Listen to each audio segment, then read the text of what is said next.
Hingga baru pertama tahun 2025, perseroan memfokuskan ekspansi pada peningkatan kapasitas pelabuhan Bunyut, perbaikan kualitas jalan tambang atau hauling road di Site Melak, serta pengembangan infrastruktur di PT Nusa Persada Resources. Wakil Direktur Utama Avian Brands, Ruslan Tanoko, mengatakan masuknya Avia dalam indeks FTSE Russell menjadi sebuah pengakuan yang membanggakan atas komitmen perusahaan dalam menjalankan bisnis berkelanjutan.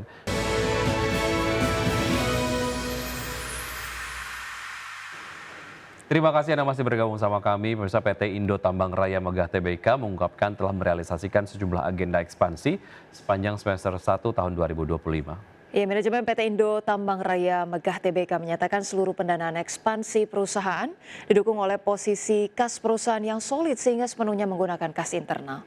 Hingga baru pertama tahun 2025, perseroan memfokuskan ekspansi pada peningkatan kapasitas pelabuhan Bunyut, perbaikan kualitas jalan tambang atau hauling road di Site Melak, serta pengembangan infrastruktur di PT Nusa Persada Resources. Upaya ini ditujukan untuk mendukung kelancaran operasional, meningkatkan efisiensi logistik, serta memperkuat fondasi pertumbuhan jangka panjang. Adapun hingga semester 1 2025 belanja modal yang terserap mencapai 32 juta dolar Amerika atau meningkat dibanding periode yang sama tahun lalu. Sedangkan untuk keseluruhan tahun 2025, perseroan mengalokasikan belanja modal sebesar 65 juta dolar yang difokuskan pada pengembangan infrastruktur, penunjang operasional, efisiensi produksi, serta investasi strategis.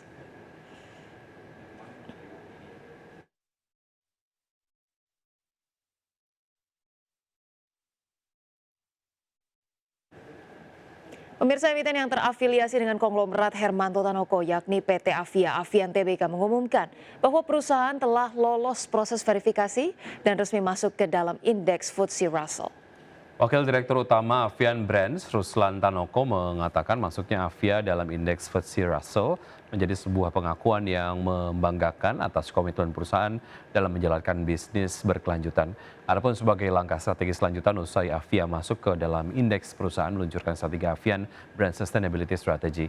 Strategi tersebut memiliki 4 pilar, yakni product pillars, di mana perusahaan menciptakan produk yang inovatif, aman, dan ramah lingkungan.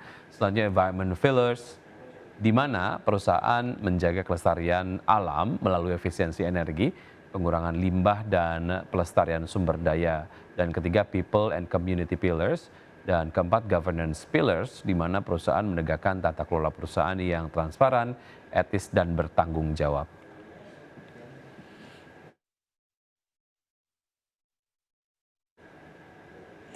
Ya, kita ke informasi berikutnya, pemirsa, terkait dengan emiten barang konsumsi. PT Mayora Indah Tbk menawarkan obligasi dengan jumlah pokok sebesar 1 triliun rupiah. Keseluruhan dana yang diperoleh dari hasil penawaran umum obligasi ini akan digunakan seluruhnya untuk modal kerja kegiatan usaha.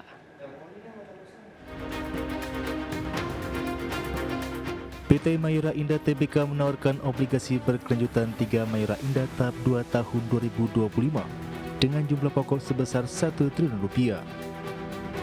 Berdasarkan prospektus, obligasi ini diterbitkan tanpa warkat dan ditawarkan dengan nilai 100% dari jumlah pokok obligasi. Terdapat 2 seri obligasi yang ditawarkan.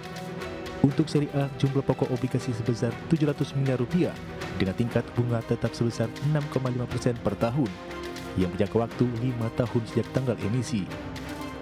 Untuk seri B, jumlah pokok obligasi sebesar 300 miliar rupiah dengan tingkat bunga tetap 6,7% berjangka waktu 7 tahun sejak tanggal emisi. Pembayaran obligasi dilakukan secara penuh atau bulk payment pada saat tanggal jatuh tempo. Itu tanggal 10 September 2030 untuk seri A dan 10 September 2032 untuk seri B. Adapun seluruh dana yang diperoleh dari hasil penawaran umum obligasi ini setelah dikurangi biaya emisi akan digunakan seluruhnya untuk modal kerja kegiatan usaha yang terdiri dari pembelian bahan baku, bahan penolong, serta biaya operasional. Berbagai sumber untuk ID Action. Kinerja PT Siloam International Hospitals Tbk atau SILO pada paruh pertama tahun ini masih di bawah ekspektasi. Ya, pencapaian keuangan perseroan hanya sebesar 1/3 dari target yang ditetapkan. Kinerja PT Siloam International Hospital Tbk atau Silo pada paruh pertama tahun ini masih di bawah ekspektasi. Pencapaian keuangan perseroan hanya sebesar sepertiga dari target yang ditetapkan. Setelah 6 bulan pertama tahun 2025, pendapatan bruto Silo hanya naik tipis sebesar 1,5% menjadi 6,1 triliun rupiah. Realisasi ini baru mencapai 43% dari estimasi Maybank dan 45% dari konsensus pasar. Aktivitas rawat inap turun 8%, dengan tingkat okupansi tempat tidur menyusut ke level 62%. Meski volume pasien melemah, laba bersih Siloam masih naik 45,1% menjadi 457 miliar rupiah. Namun pencapaian itu hanya setara 32% dari estimasi Maybank dan 38% dari konsensus. Maybank menurunkan proyeksi keuangan Silo untuk tahun 2025 dengan pendapatan diperkirakan menyusut menjadi 13,1 triliun rupiah dan laba bersih tertekan hingga 1 triliun rupiah. Maybank Sekuritas menurunkan target harga saham Silo menjadi Rp2.500 per saham, namun masih memberikan rekomendasi buy. Menurut anggapan analis, Silo tetap menawarkan profil risiko dan imbal hasil yang menarik. Didukung permintaan struktural layanan kesehatan serta potensi nilai tambah jangka panjang dari rencana pembelian kembali Freights.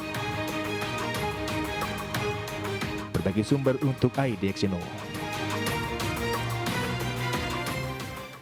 Dan pemirsa tetap bersama kami, saja kami akan segera kembali.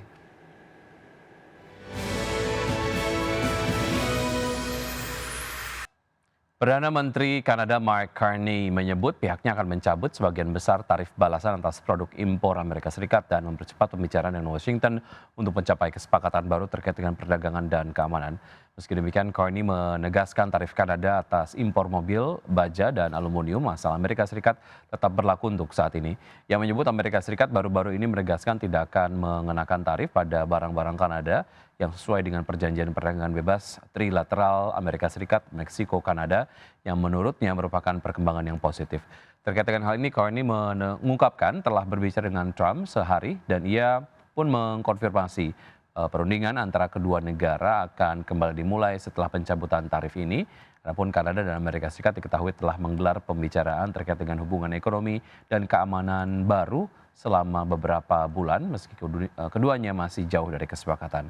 Kanada dan China sejauh ini menjadi dua negara yang melakukan aksi balasan tarif terhadap Amerika Serikat dan kerap memicu ketegangan dengan pemerintahan Presiden Donald Trump.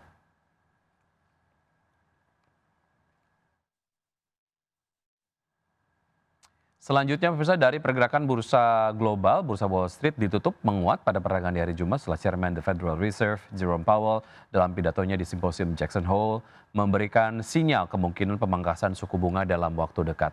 Powell menyatakan peluang pemangkasan suku bunga bisa terbuka pada pertemuan The Fed September mendatang, meski menekankan pentingnya data lapangan kerja dan inflasi belum diputuskan final diambil.